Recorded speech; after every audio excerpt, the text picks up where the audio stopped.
Bom, a revista Barril começou num bar, com conversa. E isso diz muito sobre o estilo da revista. A gente se reuniu pela primeira vez, acho que lá na Carajé da Cira, não foi? E 2016. Eu, você, Alex Simões, Laís Laís Machado Machado e Diego Pinheiro, e- que hoje os editores somos eu e Daniel Gerais, e tem Pérola, que edita música, Paulo Ravieri, que edita literatura, e Alana Falcão, que edita artes cênicas.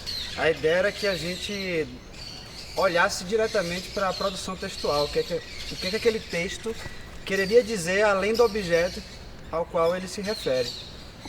E aí veio o nome da revista, não se sabe porquê, mas Barril, como os baianos sabem, soteropolitanos ao menos, é alguma coisa dúbia, assim, aqui não vai que é barril, é perigoso, ou barril é muito bom, né?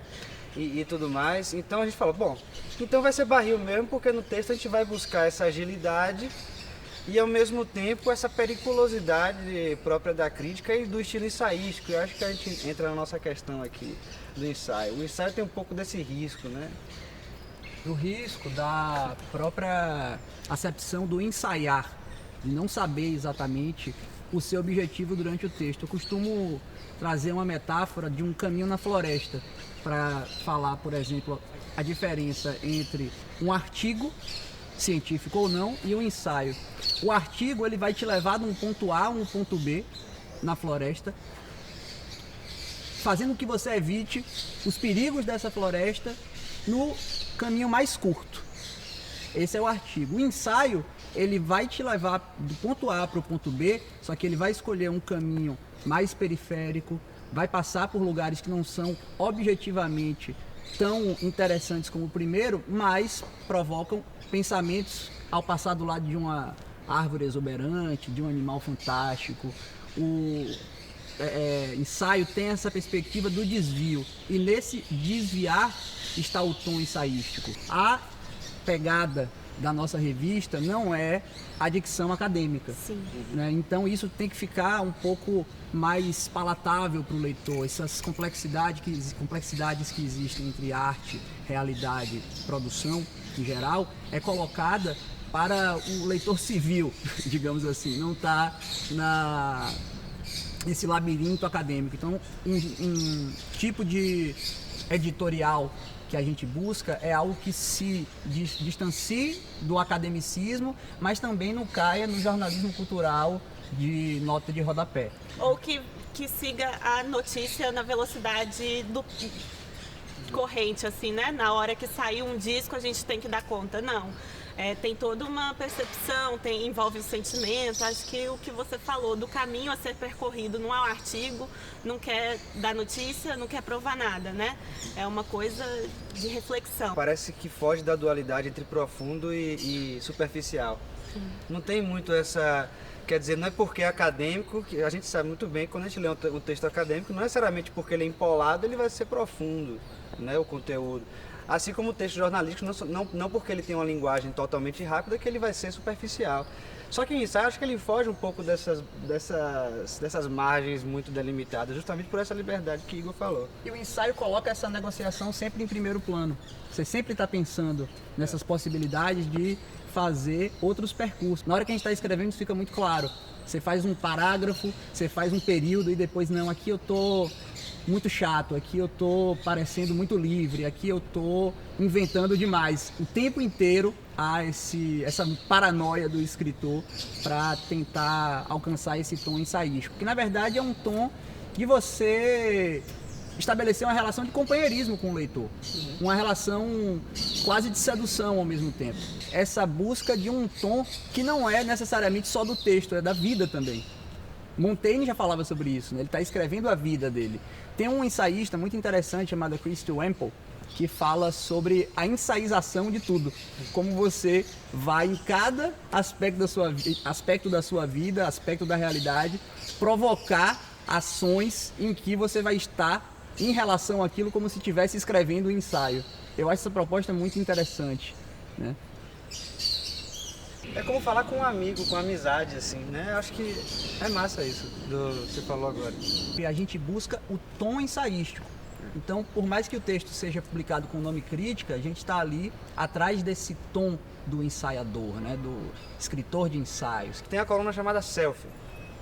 Nessa selfie, o ensaio deve ser em primeira pessoa, revelando uma autoficção ali, junto com o objeto visto. Então, eu vi o espetáculo, eu vou escrever sobre mim vendo o espetáculo. Então, essa é uma das coisas que o ensaio abre enquanto possibilidade.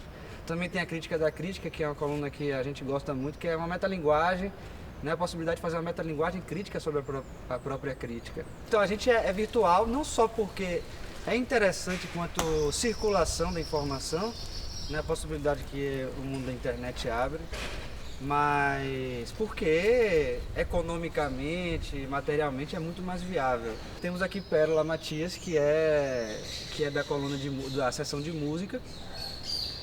E aí, de repente, você fala aí como é que é um pouco da organização.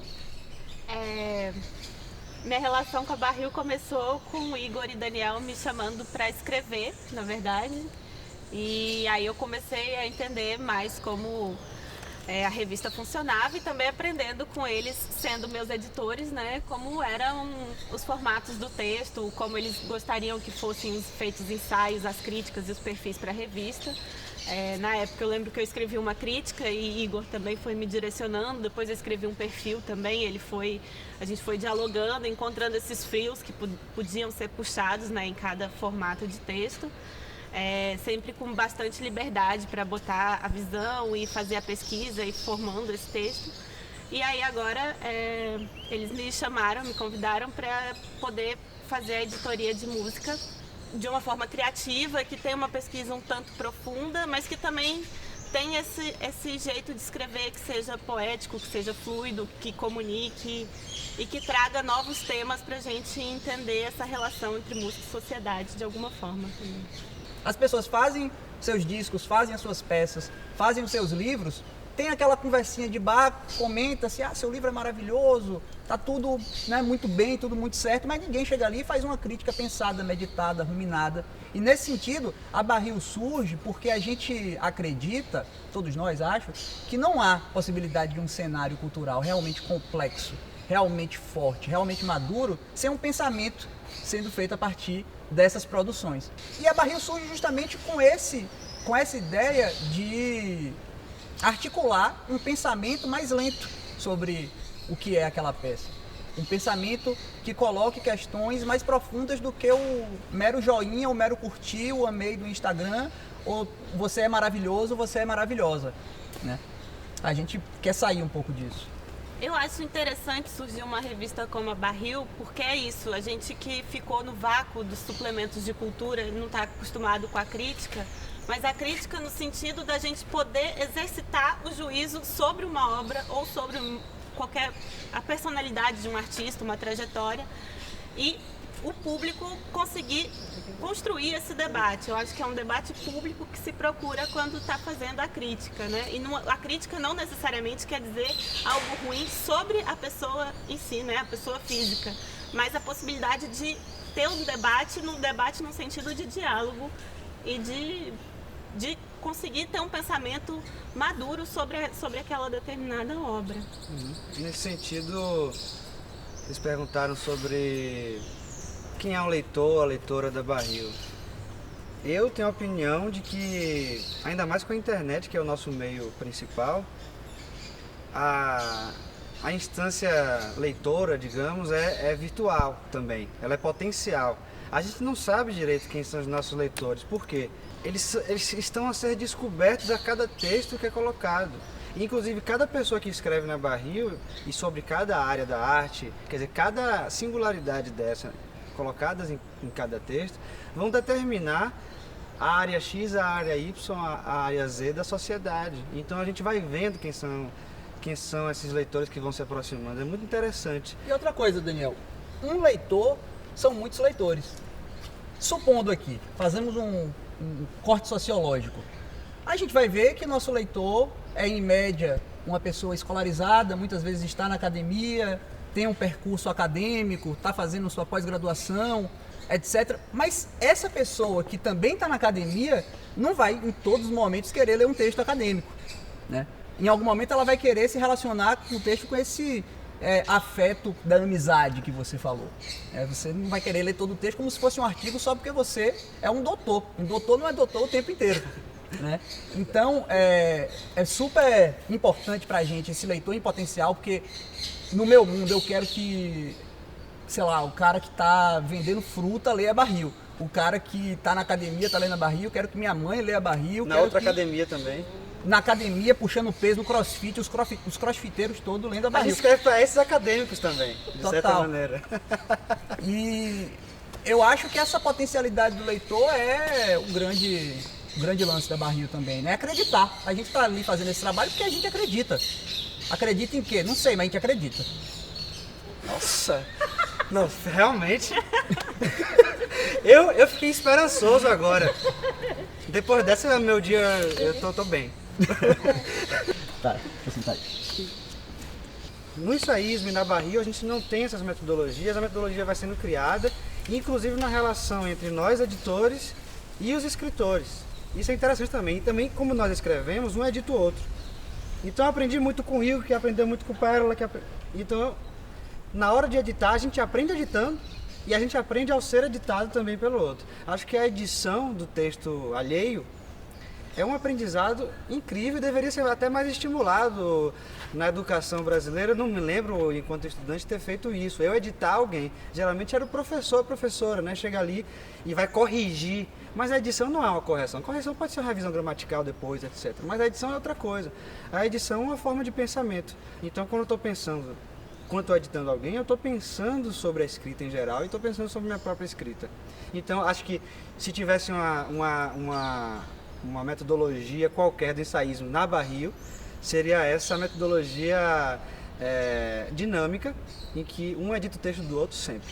Agora tem outra coisa, porque a gente aprende muito se editando, né, um ao outro, como o Daniel falou, mas um dos maiores aprendizados quando você está publicando textos sobre obras, ensaios, etc., é você ouvir o leitor, quando ele vai comentar seu texto.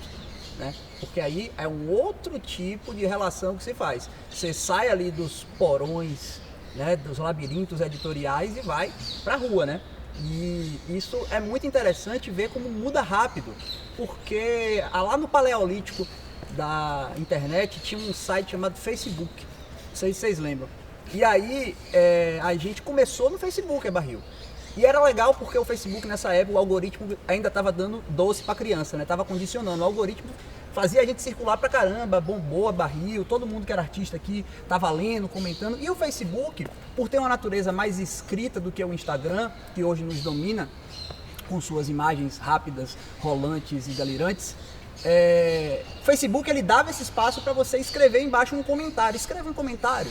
E esses comentários ali viravam outros textos a partir dos textos que a gente publicava na Barril. Isso era muito interessante.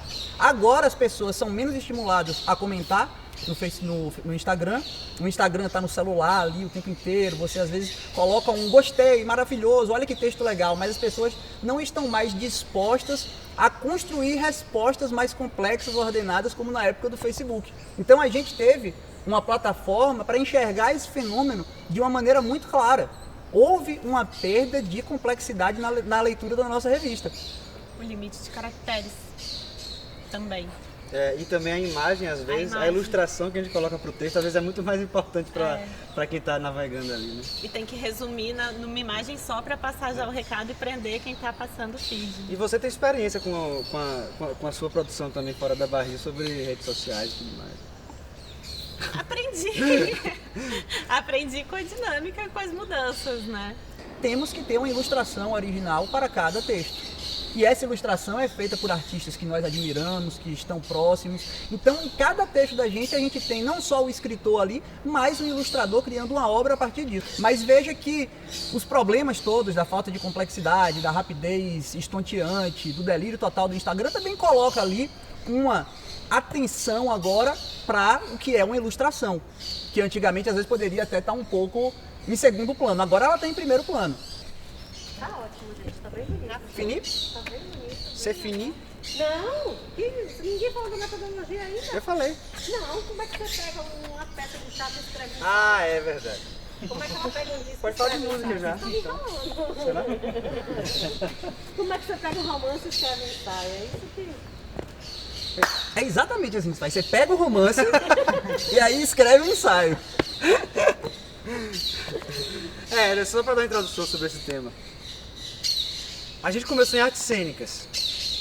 Então, óbvio, tem que ir lá ver a peça, pensar sobre a peça, pensar sobre as sensações, processá-las e calmamente escrever alguma coisa. E nessa época parecia turf, assim, né? Porque a gente se reunia, todos os editores, e aí todo mundo sentado em cima do cavalo no começo do mês, assim, esperando. Ah, vai ter peça de tal pessoa, tal pessoa. Aí abria as portas e saía os cavalos tudo vendo das peças, assim, em Salvador. Ia pro Goethe, ia pro Vila Velha, ia pro TCA, ia pros Inferninhos, performances, happenings na cidade. Aí a gente ia no começo do texto, cada um, a gente combinava mesmo, eu vou ver tal peça, eu vou ver tal peça. Não, mas eu também quero ver. Mas eu que quero aquela. A gente rolava briga e depois aí voltava pra casa. Eu não quero ver essa, eu não quero ver essa. Era muito bom. Se eu escrever aquilo ali, eu vou detonar demais, eu quero ver outra coisa. Então aí, agora interessante do que eu falei, pela parte de artes cênicas, depois eles podem falar das áreas deles, mas, por exemplo, uma peça de teatro acontece na hora, envolve muita energia ali do momento, até suor, saliva na cara, sangue, etc, outros líquidos e cheiros.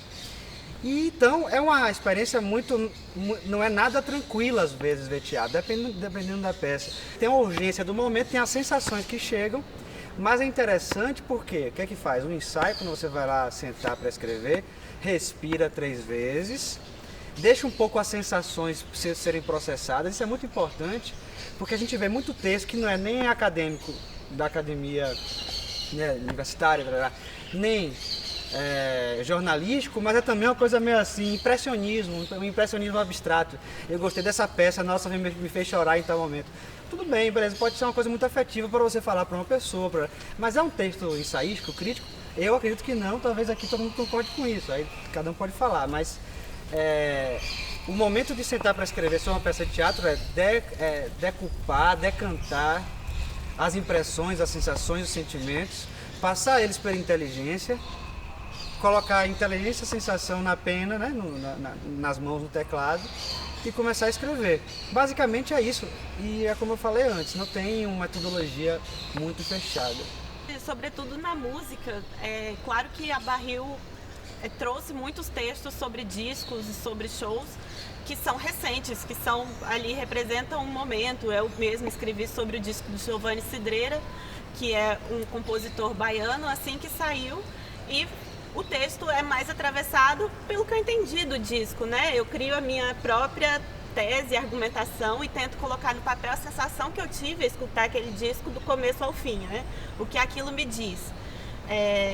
Mas eu acho que o ensaio tem essa liberdade de você pensar num disco ou escutar ela aleatoriamente e um disco que você talvez já conhece te tocar naquele momento. Então, e tem também a característica de você poder escrever sobre a obra de arte, o final dela em si, e sobre os outros meandros, né? Porque eu acho que podem ter ensaios sobre a indústria fonográfica ou sobre os agentes que fazem aquele meio.